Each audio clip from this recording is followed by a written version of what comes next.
J.R.R. Tolkien's The Lord of the Rings. May the sword/pen be with you. Click up, click up.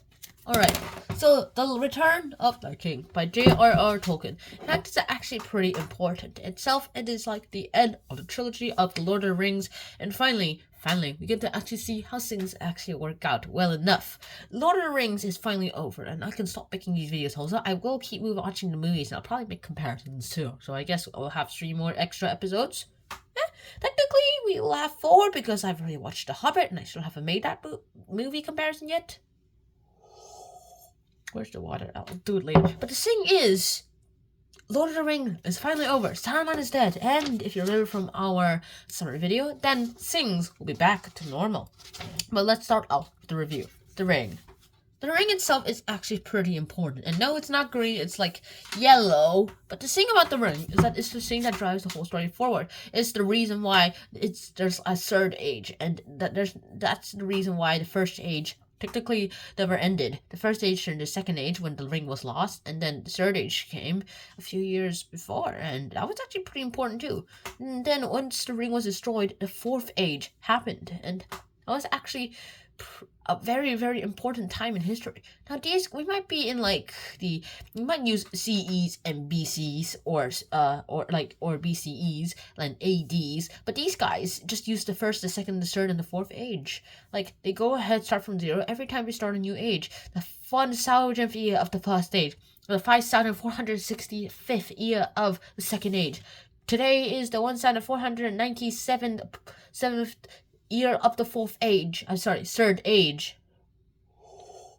And that's pretty much how all this actually works out. In fact, if this wasn't for the Return of the King, everything seems to come back. I actually left out a pretty important detail in the summary, actually.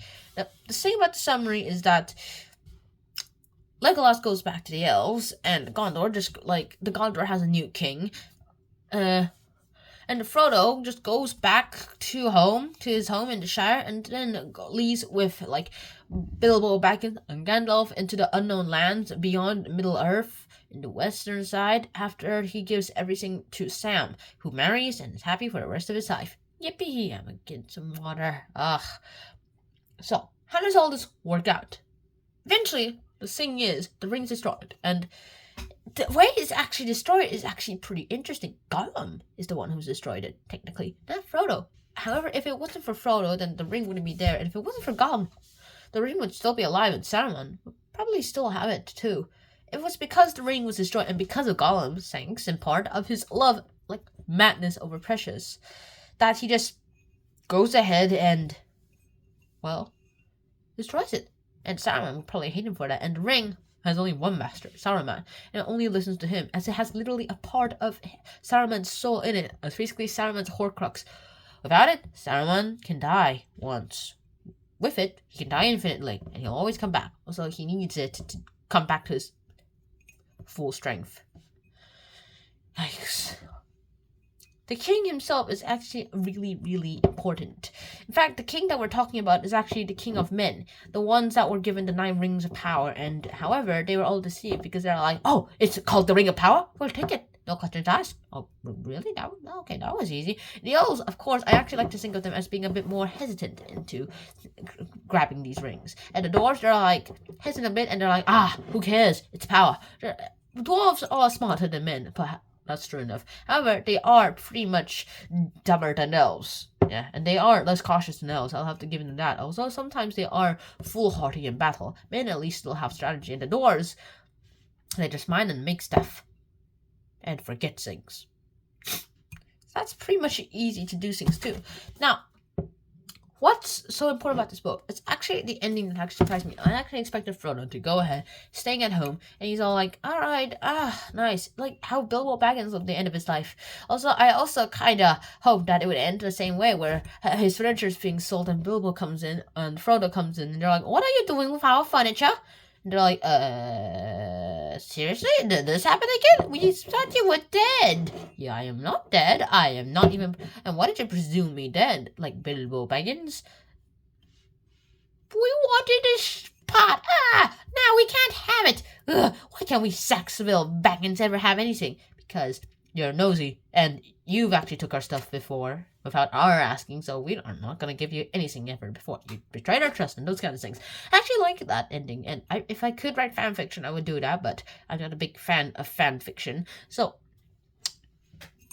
what's the conclusion here? What's the big topic here in this review? What I'm saying is, this is a worthy ending to The Lord of the Rings. I really, really actually hope that there is a sequel to this. And however, this is like 50 years after this darn book was published. This part was published, so I doubt that J.R.R. Tolkien is still alive. He's dead, of course. He's dead. But one of his ancestors, I mean descendants, maybe like a son of Christopher Tolkien, could like pick up the pen and, just like his father, if he has his knack for writing, rewrite things of Middle-earth. Not as fan fiction, but as the official books. The Lord of the Rings may be over. However, there could be like a new book series. I mean, think about it, like, I don't know, Middle-earth, maybe a little history of Middle-earth and the aftermath of the battle. Yeah, that would be pretty good. Maps will still be the same. Stories will continue. That'd be nice. It's like how some people kept Ben 10 alive through comics by just writing comics called 5 Years Later. It's actually pretty good. It's a pretty good comic too, and it's a very good continuation. Also, I really wish it would end soon. So that's about it. So hopefully you guys actually enjoyed this episode. The Return of the King, a worthy book. Go play it. Go read it. Go play it on PlayStation or whatever device you have. Go watch the movies or TV shows if there are any, and just Google it up. It's worthy of your time. See you guys soon. Next time. Shout out. Peace. And wear a helmet.